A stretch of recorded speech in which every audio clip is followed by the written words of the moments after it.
조갑제 TV 시청자 여러분 안녕하십니까. 2024년 12월 25일 오후 4시 52분입니다. 지금 이른바 국정농단, 굉장히 과장된 말입니다만 이른바 국정농단 사건으로 유일하게 아직도 옥살이를 하고 있는 사람이 최서원 씨입니다.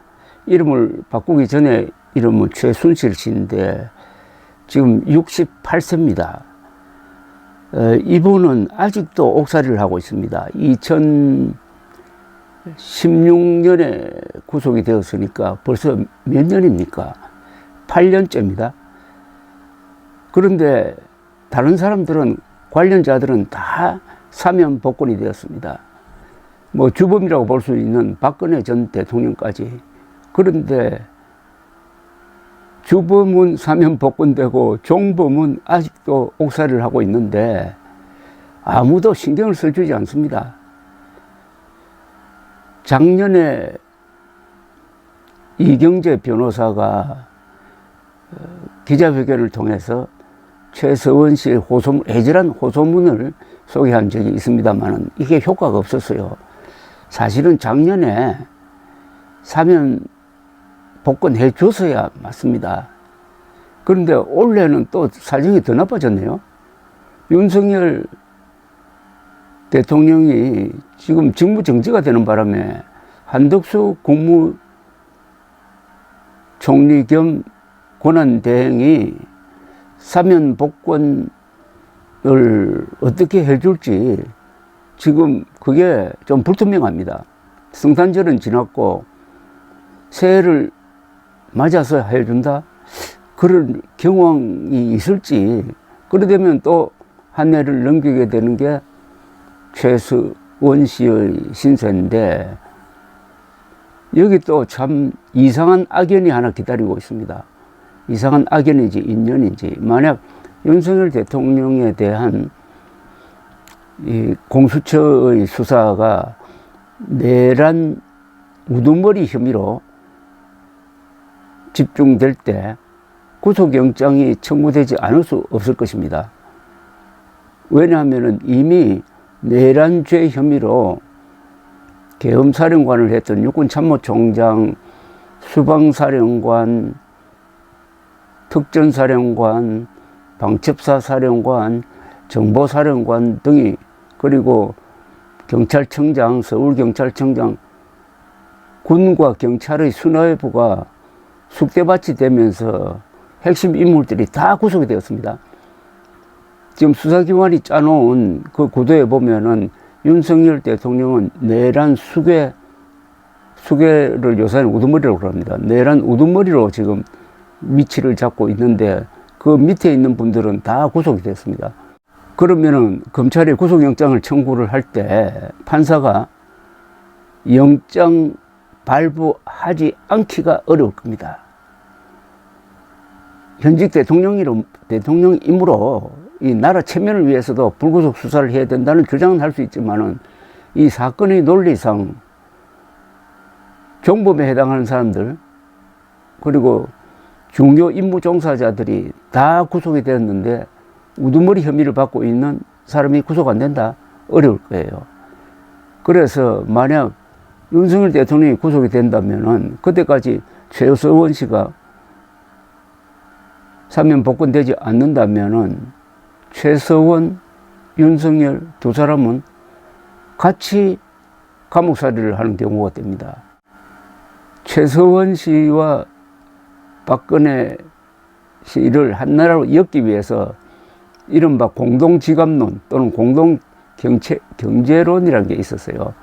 최서원 씨가 받는 뇌물은 박근혜 대통령이 받는 뇌물과 같다. 경제 공동체다. 공동지갑론 등등. 이걸 개발한 사람이, 이 법리를 개발한 사람이 당시 특검 주임검사였던 윤석열 씨로 알려져 있습니다. 그런데 공동지갑론의 한 분인 박근혜 전 대통령은 사면 복권되었다 이겁니다. 왜 최서원 씨가 지금 감옥에 남아 있어야 되느냐. 이건 법리적으로라든지 의리상 있을 수 없는 일이라고 생각을 합니다. 그런데 윤석열 대통령이 힘이 있을 때 최서원 씨를 풀어주지 않는 바람에 지금 힘이 없어가지고 풀어줄 수가 없게 돼버렸습니다. 작년 11월 22일입니다. 징역 18년형을 확정받아가지고 복역 중인 최서원 씨가 이경재 변호사를 통해서 모든 국정농단 관련자들이 사면 복권되었다면서 자신에 대한 사면을 호소한 적이 있습니다. 그의 호소는 받아들여지지 않고 2025년 새해에 저음한 대통령 사면은 윤석열 대통령의 직무 정지로 지금 불투명합니다.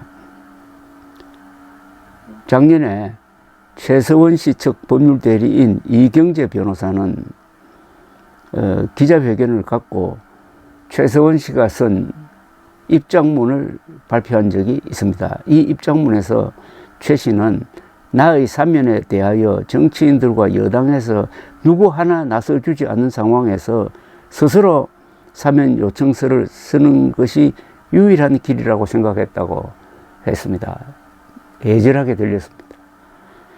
최서원 씨는 저는 허울 좋은 비선 실세로 박근혜 전 대통령의 공동정범으로 엮여 모든 것을 빼앗겼다면서 모든 국정농단자와 청와대 전 비서관조차 사면 복권되는데 서민으로 남아있는 저에겐 형벌이 너무 감옥하다. 이번에 사면되지 않으면 현 정부에서는 제 사면 복권을 해줄 수 없다고 하면서 제가 사면 복권되면 오롯이 제 인생 딸과 세 손주가 미래의 어깨를 활짝 펴고 살아갈 수 있는 삶을 살아갈 것이라고 했습니다. 누군가의 그림자가 되어 빛에 가려진 어두운 삶은 절대 되풀이지 않으려고 한다고 호소한 적도 있습니다. 이경재 변호사는 당시 작년입니다. 최 씨가 장기 복역으로 인한 공황장애를 앓고 있고 2번의 척추 수술로 인해 거동이 불편한 상태라고 하면서 사면 필요성을 강조를 했습니다. 최 씨는 2020년 6월에 직권남용 권리 행사 방해 등의 혐의로 징역 18년에 벌금 200억 원, 추징금 63억 원을 확정받고 청주 여자교도소에서 복역하고 있었습니다. 징역 18년도 참 너무 과하죠. 살인사건에서도 이렇게 안 나옵니다. 최 씨는 박 전 대통령이 사면되자 윤석열 대통령 앞으로 자신의 사면을 호소하는 자필 탄원서를 4차례 발송했다고 합니다. 자, 이제 윤석열 대통령은 힘이 있을 때 최서원 씨와의 악연을 풀 수 있었는데 막 그 기회를 놓치고 오히려 그 최서원 씨와 같은 시기에 옥살이할 가능성이 상당히 높아졌습니다. 인간의 인연이란 게 이렇게 엮여서 돌아갑니다. 마키아벨리가 이야기를 했습니다. 지도자는 2개를 피해야 한다.